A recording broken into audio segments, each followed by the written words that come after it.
Dans cette vidéo, vous allez découvrir 3 conseils pour progresser tactiquement au tennis.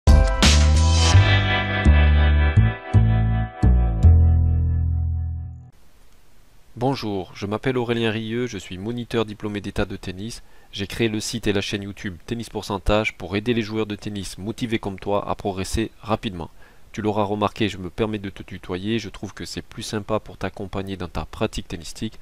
D'ailleurs, pour être sûr de recevoir tous mes conseils, abonne-toi à la chaîne en cliquant sur le bouton en bas à droite de cette vidéo. Aujourd'hui, je vais répondre à 3 questions. Quelle est la différence essentielle entre stratégie et tactique au tennis?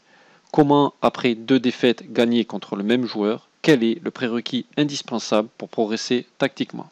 On va se demander quelle est la différence entre stratégie et tactique. Tu vas voir que c'est primordial de bien définir ta stratégie pour ensuite adapter ta propre tactique. Alors, quelle est cette différence essentielle entre stratégie et tactique?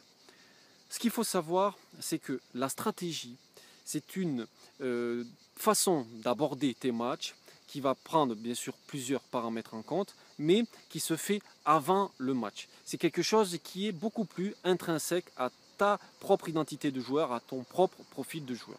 Donc, par ailleurs, dans d'autres vidéos, j'ai déjà parlé de ce distinguo entre carte d'identité du joueur, profil du joueur.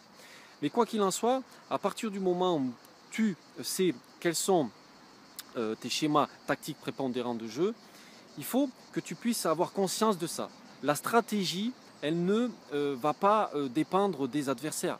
La stratégie, elle ne va pas changer au cours du match comme ça n'importe comment.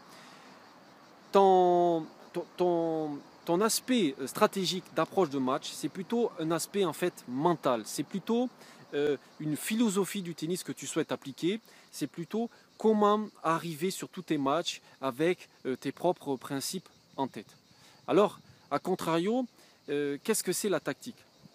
La tactique, à partir du moment où tu as une stratégie en place, une stratégie en tête, c'est d'arriver à faire les meilleurs schémas, les meilleures réponses sur le terrain en fonction de tes adversaires. Alors, pour bien illustrer cette différence entre stratégie et tactique, je vais te prendre mon propre cas.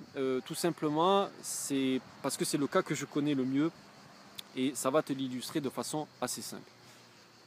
Moi, ma stratégie, lorsque je joue au tennis, c'est plutôt d'avoir un jeu offensif. C'est plutôt d'être dans des filières courtes. Et donc, c'est un jeu qui va être basé tactiquement sur tout un tas de schémas. Ça peut être service volé, ça peut être retour volé, ça peut être des schémas montés en contretemps, ça peut être des coups droits décalage pour finir le point.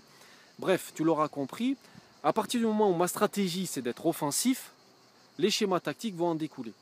Qu'est-ce qui se passe? C'est que lorsque je vais jouer avec mes adversaires, selon les adversaires, je vais pouvoir faire des services volés. Si le gars il est très fort en retour, qui commence à me passer, je vais rester. Je ne vais pas faire service volé bêtement. Je vais essayer de monter en 2 temps ou 3 temps.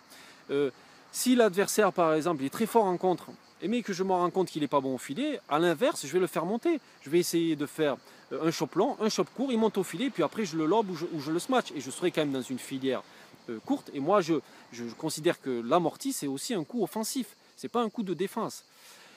Aussi bien, ça peut être alors, par exemple, je joue sur terre battue, je joue contre un gros lifter, mais à ce moment-là, ça va être casser son schéma de jeu, soit rentrer très tôt pour prendre la balle avant le sommet de rebond, faire un chop et monter, ou alors ça pourra être faire une montée à contre-temps, c'est-à-dire on s'est installé, diagonale, 2 gros revers liftés, puis au 3e, je monte. Bref, tu l'auras compris. Le conseil que je souhaitais te donner aujourd'hui, c'est primordial de ne pas faire d'amalgame entre la stratégie et la tactique. Une fois que tu as défini ta propre stratégie, il faut que tu puisses donc avoir en tête les schémas tactiques prépondérants, tes propres schémas, et surtout savoir comment les employer en fonction des adversaires. Alors le conseil numéro 1 que je souhaitais te donner, c'est que ta stratégie, tu dois l'élaborer avant le match et la tactique, elle va évoluer pendant le match en fonction de tes adversaires. On aborde maintenant la deuxième problématique de cette vidéo consacrée exclusivement à l'amélioration de la tactique. Comment faire après 2 défaites consécutives pour gagner contre le même joueur lors d'une 3e rencontre? Est-ce que c'est possible et comment faire? Pourquoi je te fais cette vidéo? c'est issu de ma propre expérience et quelque chose qui m'avait marqué lorsque j'étais compétiteur à la faculté. En effet, je m'étais retrouvé 15-1 et je faisais les tournois, hein, c'était normal à cette période-là. Et première fois, je rencontre un joueur classé 5-6, je joue mon propre jeu et je perds 6-2, 6-2. Et puis, comme toujours à l'époque, aucune analyse, aucun recul sur soi. J'enchaîne les tournois. 15 jours après, je retombe contre ce même joueur. Alors, pendant le tournoi, je savais que je me pose certaines questions, j'essaye de modifier certaines choses, c'est normal. Je refais le match et je repère. Alors cette fois-ci, pareil, assez sèchement en premier set, peut-être 6-2, 6-3. Et j'arrive un petit peu au second set à l'accrocher, je crois, de l'ordre de 7-5 ou 7-6. Mais bref, je perds toujours en 2-7. 15 jours après, je ne me souviens plus exactement des dates, mais en tout cas dans un laps de temps d'un mois et demi, troisième fois, troisième rencontre contre ce même joueur classé 5-6. Qu'est-ce qui se passe? C'est que cette fois-ci, j'ai tout mis à plat. Et je vais t'expliquer concrètement ce qui m'a permis d'arriver à le gagner. Alors en effet, c'était primordial d'arriver à changer quelque chose lors de ce troisième match et de vraiment pouvoir se dire que j'étais capable de gagner ce joueur. Premièrement, lorsque ça arrive et de rencontrer deux joueurs d'affilée, il faut partir d'un principe très simple qui est, si tu as marqué des jeux, si tu as marqué un jeu, deux jeux, trois jeux, eh bien c'est que tu es capable de gagner un set. Et si tu es capable de gagner un set, c'est que tu es capable de gagner deux sets. Ça, c'est la première des choses mentalement pour que ça t'aide. Ensuite, bien évidemment, j'avais commis une erreur essentielle, une erreur capitale. C'était une erreur tactique, une erreur même, j'allais dire, stratégique. Moi, en fait, mon jeu, mon identité de joueur, c'est plutôt d'être offensif et de se retrouver au filet. J'en ai par ailleurs, si tu me suis, si tu as eu l'occasion de visionner d'autres vidéos, j'en ai parlé. Qu'est-ce qui se passe? C'est que lorsque ce joueur, il était très très fort en contre, très très fort en passing, et c'est pour ça que lors du premier match, j'essayais de faire service volé, j'essayais de monter, et ça avait fait 6-2, 6-2. Le deuxième match, j'avais essayé de jouer vraiment à contre-courant. J'avais essayé de plutôt rester en fond de cours et puis me balader parce qu'en fait, il était beaucoup plus fort que moi en fond de cours. Et j'avais commis une erreur essentielle, c'est que stratégiquement, j'avais changé ma stratégie. J'avais changé ma propre identité de joueur. Et ça, c'est une erreur vraiment à ne pas faire. Lors du troisième match, j'ai réfléchi différemment. Je me suis dit, voilà, toi Aurélien, tu dois te retrouver au filet. Tu as un jeu plutôt attaquant. Comment faire contre ce type de joueur-là pour arriver dans les meilleures conditions possibles au filet? Et c'est ce qui m'a fait gagner le match, c'est ce qui m'a fait gagner en 3-7. C'est très important de comprendre ça, car tactiquement, c'est essentiel d'avoir cette bonne maîtrise des bases, cette bonne maîtrise de sa propre connaissance de jeu. Aujourd'hui donc, la morale de cette histoire, c'est que lorsque tu as défini ta propre identité de jeu et ta propre stratégie globale contre n'importe quel joueur, il faut que tu puisses être capable de choisir la bonne tactique de jeu en fonction de tous les profils de joueurs. Donc mon conseil numéro 2, c'est ne jamais changer ta stratégie. Ça, c'est important d'être fidèle à ton profil de joueur, mais surtout penser à adapter tes schémas tactiques en fonction de ton adversaire. On se retrouve donc pour la troisième problématique de cette formation sur la tactique. Quel est le prérequis indispensable pour progresser tactiquement? En fait, on va voir ensemble qu'il y a un élément essentiel absolument à connaître avant de penser à progresser tactiquement. C'est important, avant de parler de tactique, avant de parler de schéma, avant de parler de l'adversaire, de pouvoir se centrer sur soi-même. Le prérequis indispensable pour arriver à t'entraîner efficacement, tactiquement au tennis, c'est déjà de connaître ta propre identité de joueur, ton propre profil de joueur. J'en ai par ailleurs parlé dans d'autres vidéos. C'est important donc de faire ce distinguo entre profil de joueur et carte d'identité du joueur. La carte d'identité du joueur, ça va être un peu ses caractéristiques sur le papier, hein, technique, tactique, physique, mentale. Son profil de joueur, c'est tout ce qui va l'accompagner sur le terrain vraiment concrètement. Mais aujourd'hui, ce qu'il est important de savoir pour toi, c'est que c'est tout à fait possible de t'entraîner tactiquement. Mais il faut au préalable avoir ce prérequis, c'est essentiel.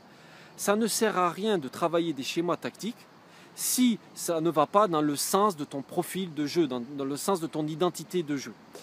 Pour illustrer mes propos, je vais parler de l'exemple que je connais le mieux, c'est le mien. Qu'est-ce qui se passe? C'est que Moi, j'en ai déjà parlé par ailleurs, donc c'est pas un scoop maintenant si tu as eu l'occasion de me suivre sur le blog ou si tu parcours les autres vidéos. Lorsque j'étais adolescent et même au lycée, j'étais fan de Patrick Rafter. Et effectivement, j'avais essayé de développer une espèce de pseudo-mimétisme, hein, donc faire service volé, retour volé, voilà, j'avais laissé pousser les cheveux, bref, j'étais à la limite de la caricature. Le problème, lorsqu'on fait ça et lorsqu'on idéalise un joueur, on perd sa propre identité de jeu, on perd son propre profil de jeu. Alors j'avais beau mettre en place des schémas tactiques, je perdais le cœur même de mon identité de jeu. Le déclic, je l'ai eu grâce à un copain d'entraînement de l'époque qui m'avait dit: mais Aurélien, mais toi tu n'es pas bon en termes de service volé pur, d'abord ton service n'est pas assez bon, et c'est vrai que j'avais donc été obligé d'améliorer mon service, mais surtout il m'avait dit: tu es bon, tu as certaines aptitudes lorsque tu es au filet. Et ça avait vraiment basculé, j'avais switché un peu mon état d'esprit, puisque je m'étais rendu compte qu'il fallait que je travaille des schémas tactiques qui m'étaient propres. C'était comment arriver à se retrouver au filet dans les meilleures conditions possibles avec des schémas adaptés. Alors oui, il y avait une part de service volé, mais il n'y avait pas que ce schéma-là. Donc je m'étais entraîné aussi à faire des retours volés, je m'étais entraîné aussi à faire des coups d'attaque du fond du court et à travailler énormément cette liaison fond de court jeu au filet, alors que auparavant je m'entraînais systématiquement sur le schéma tactique service volé et c'était réellement une grossière erreur. La conclusion pour toi, c'est que aujourd'hui, je voudrais que tu comprennes que c'est tout à fait possible de t'entraîner, de t'améliorer tactiquement, mais tu as besoin absolument d'avoir ce prérequis de connaître ton propre identité de joueur, ton propre profil de joueur. Mon dernier conseil donc pour cette vidéo aujourd'hui, c'est si tu veux progresser tactiquement, il est primordial d'abord d'identifier ton propre profil de joueur. Merci d'avoir regardé cette vidéo. Tu as la possibilité maintenant de télécharger en cadeau bonus ton scanner tactique. Ce document va te permettre d'observer les points faibles de tes adversaires et ainsi d'appliquer les bonnes tactiques pour le battre plus facilement. Pour télécharger ce document, clique sur le lien qui apparaît dans la vidéo ou dans la description. A tout de suite sur le site Tennis Pourcentage.